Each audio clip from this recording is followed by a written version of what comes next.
Berarti nanti Idul Fitri bagaimana? Untuk Idul Fitrinya sama. Secara ilmu pengetahuan sama, pasti sudah. Nah, tapi sebagai manusia kita mengatakan insya Allah. Tapi secara ilmu pengetahuan pasti. Kenapa? Karena hilal sudah tinggi sekali. Terasa damai, tenang, tak panas, tak dingin, sedang-sedang, dan paginya matahari bersinar, sayup-sayup tidak terik. Itu di antara ciri-ciri. Ustaz, apakah berarti kalau hujan tak mungkin? Memang dalam hadis menyebut tidak hujan. Tetapi ternyata ada hadis riwayat Bukhari Muslim yang menyebut pernah juga Nabi itu menyampaikan bahwa terjadi malam Lailatul Qadar. Nabi bermimpi, saat itu Nabi dalam hadis Bukhari Muslim, ketika malam Lailatul Qadar itu Nabi sujud di atas tanah dan air. Ternyata para sahabat melihat malam itu hujan, dan besok paginya Nabi ketika sholat itu, karena masih zaman itu tidak seperti sekarang, jadi dari pelepah kurma, dari air masuk, ketika sujud Nabi menempel atau tanah dan air di dahi dan di hidung.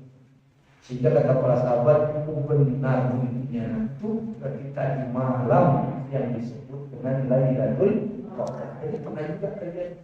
Jadi maknanya memang yang umum kejadiannya seperti tadi, tenang, tak hujan, tak panas, tak dingin. Terus umumnya, sebagaimana prediksi umumnya terjadi di 10 malam terakhir. Pakai derajat-derajat saya contohkan, ibaratnya Bu, kalau beras kemarin itu hilal masih 3 ons sampai 8 ons, belum 1 kilo, tapi ada. Maka kata Muhammadiyah sudah masuk karena sudah ada. Apa itu 3 ons 8 ons itu kalau tidak dianggap? Itulah hilal. Kata pemerintah, oh baru diakui, ada ya, tapi belum diakui. Karena masih 3 ons, 8 ons baru diakui kalau minimal 3 derajat, atau bahasa beras tadi minimal 3 kilo baru. Nah, itu perbedaannya. Maka karena kemarin hanya 3 ons, 8 ons, maka bagi Muhammadiyah masuk, bagi pemerintah belum. Karena minimal 3 kilo, karena dianggap 3 derajat itulah yang bisa dilihat oleh mata. Kalau kata Muhammadiyah tak bisa dilihat, yang penting sudah ada karena ilmu pengetahuan sudah berkembang. Kita sholat sekarang tak perlu lihat matahari lagi, tak perlu lihat bayang-bayang, cukup lihat jadwal waktu sholat. Atau sebagian menyebut minimal waktunya bisa dipakai sholat 2 rakaat. Itulah disebut iktikaf minimal. Maksudnya tidak sekedar lewat, tapi berdiam sejenak, minimal bisa dipakai sholat 2 rakaat. Apa ada sekedar lewat? Ada. Kalau mau mudik ke kamar mandi, itu baru cari masjid, lewat ke kamar mandi, itu bukan iktikaf namanya. Itu hanya sambil lalu saja. Maka ibu sekalian, itu kita dianjurkan untuk iktikaf. Maka iktikaf optimalkan etika. Apalagi Ustaz yang bisa dilakukan? Yang kedua, hadisnya sahih, berdoa. Doa khususnya yang Nabi ajarkan kepada Ibu Aisyah, Allahumma innaka afuwun tuhibbul afwa fa'fu anni. Kalau kita sendirian, kalau orang banyak fa'fu anna. Dan bisa ditambah doa-doa lain, apa saja boleh. Allahumma innaka afuwun, ya Allah engkau maha pemaaf, tuhibbul afwa, engkau menyukai memaafkan, fa'fu anni, maafkanlah saya. Ibu mau tambah-tambah silakan. Tambah lagi, ya Allah, saya mohon maaf ya Allah, mohon ampun di antaranya ya Allah, saya pernah dikasih uang belanja, kata suami sisanya suruh kembalikan, tapi tidak saya kembalikan ya Allah. Boleh, mohon ampun. Nah, ibu mohon ampun, ibu teraskan, tiba-tiba di belakang ada suami dengan ini ternyata katanya.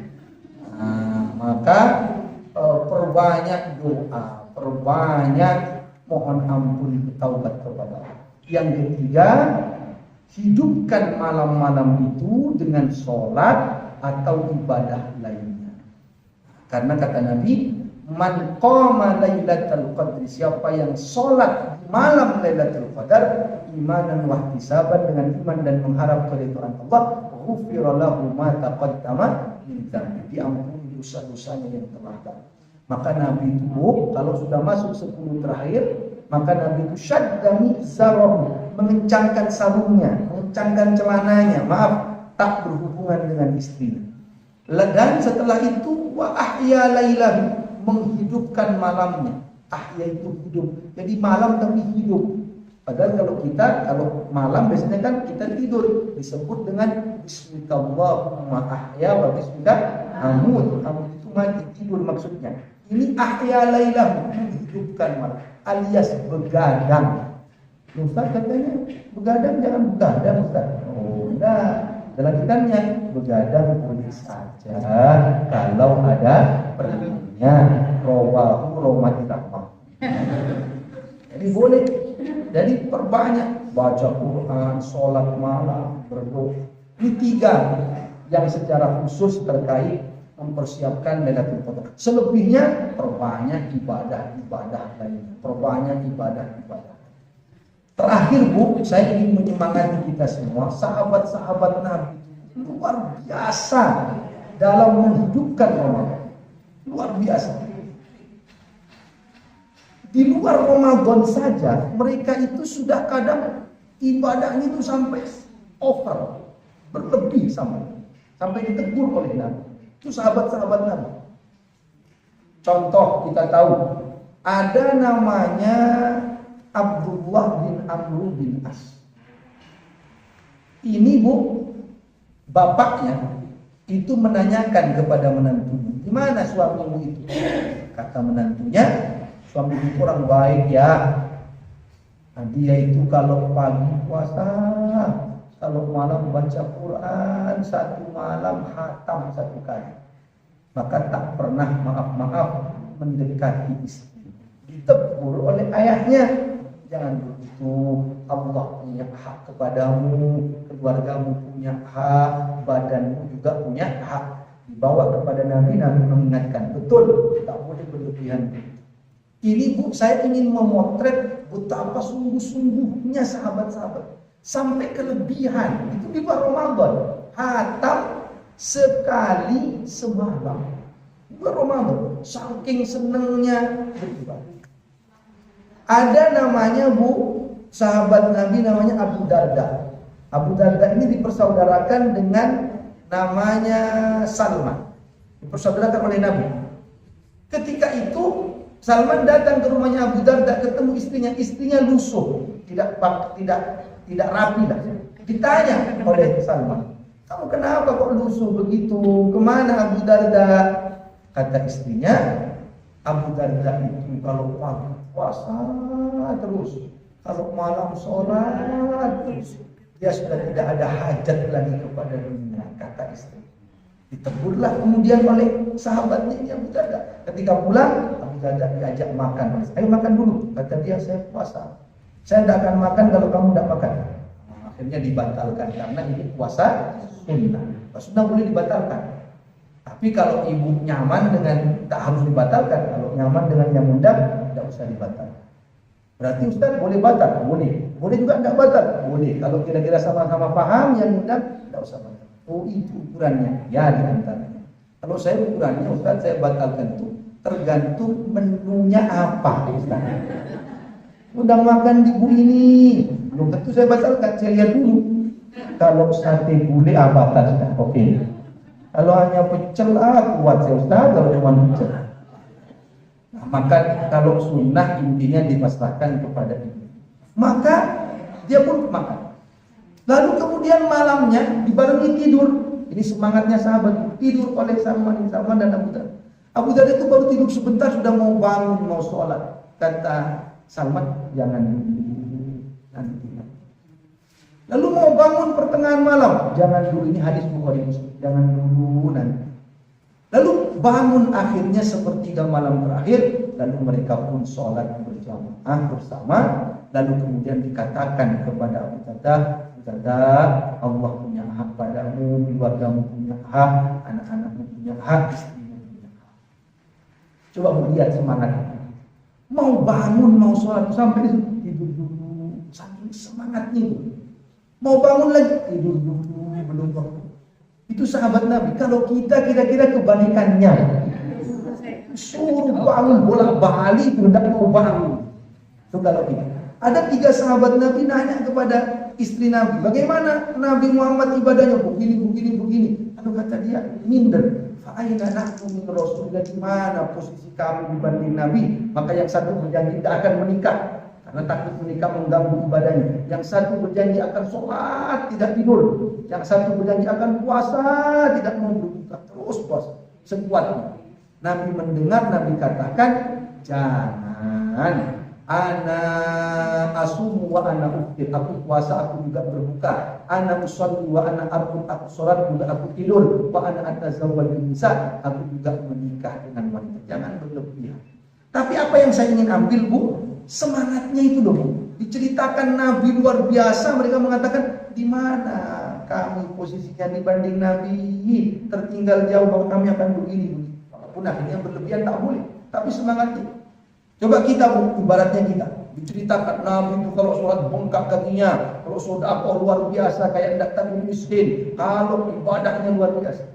Kira-kira apa jawaban kita? Kalau sahabat tadi mengatakan, di mana posisi kami? Kalau kita, Nabi sholatnya sampai buat kakinya, apa kata kita? Jadi Nabi Ustaz, oke Ustaz, ini Nabi. Kita itu kayaknya begitu, ngurangi kita itu. Tapi kalau surga pengennya bersama Nabi dan sahabat. Tapi kalau begitu kita mengurangi. Maka Bu, semangat dalam beribadah itu terus tingkatkan. Apalagi di Ramadan yang masih tersisa ini. Itu aja sahabat-sahabat di luar Ramadan. Apalagi saat Ramadan, luar biasa ibadah Nabi. Seolah-olah Nabi dan sahabat itu masih kurang. Kalau sudah di akhir-akhir Ramadan, maka ditingkatkan lagi. Kita kalau sudah di akhir-akhir Ramadan, kayaknya sudah kelebihan ibadahnya. Sudah hatam, saya malas, sudah sholat, malas. Maka terus tingkatkan ibadah. Maka ibu-ibu banyak-banyak baca Quran, banyak-banyak ibadah agar keluar nanti kita sukses mendapatkan banyak pahala, mendapatkan ampunan Allah Subhanahu wa taala. Ada ibu bilang ke saya, Ustaz, anak cucu saya hafalannya bagus-bagus, Ustaz, 30 hafalannya hafal. Saya juga mau hafalkan. Saya bilang, bagus Bu, akhirnya dia menghafalkan, tidak mau kalau untuk menyemangati ibu. Akhirnya datang ke saya lagi, entah berapa bulan datang. Ustaz, alhamdulillah saya sudah hafal juz 30. Saya bilang, hafal Bu? Hafal Ustaz. Semuanya Bu, alhamdulillah semua juz 30 saya hafal kecuali An-Nazi'at, Abasa, An-Naba, Al-Mutaffifin, Al-Mufiqah. Banyak kecualinya ternyata. Terus yang hafal apa Bu? At-Takatsur, Al-Kawadah. Ya lumayan lah. Mudah-mudahan insyaallah semangat dalam beribadah dan Ramadan. Saya kira itu dari saya Bu, karena mungkin satu waktunya biar tidak terlalu lama. Yang kedua, kalau diterus-teruskan saya mulai terasa haus. Baik, kalau ada pertanyaan saya persilakan, kalau cukup kita cukupkan.